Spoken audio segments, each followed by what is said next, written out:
కట్టి ఫాగింగ్లో అడుగే పెట్టి పరువంతా పక్కన పెట్టి కూలీల వేషం కట్టి అవమానాలెన్నో మోస్తూ అన్నీ చేస్తూ ఉన్నావా? జీవితమే జీతంతోటి తూకం వేస్తూ ఉన్నావా? ఎండమావి నీళ్ల కోసం ఎడారిలో నా వెదికావా? ముళ్ళ దారిలో నువ్వు గాయమై నిలిచావా?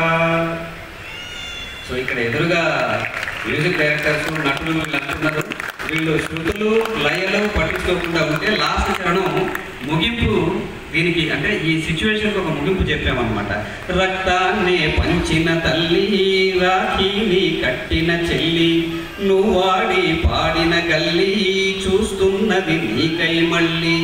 ఎదిగొచ్చిన బిడ్డల కోసం, ఎదనిచ్చే ఆప్తుల కోసం, గూడవిలిన గువ్వల కోసం, గురుతొచ్చే నవ్వుల కోసం, చూస్తున్నది గగనం నిండా ఎగిరే జెండా రమ్మంటూ, వీస్తున్నది దేశపు గాలి జెండా ఉంచానమంటూ.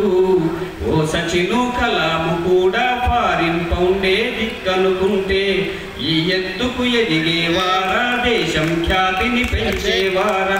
నిజం తెలుసుకో, నీ రుణం తీర్చుకో, భారతీయుడై భువిని గెలుచుకో.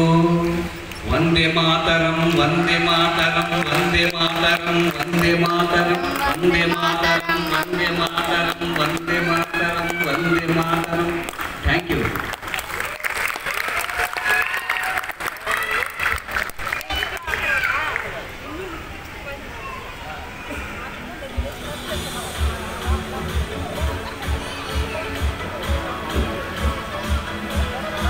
సైడ్కి వెళ్తుంది దగ్గర పోయి తీసుకో.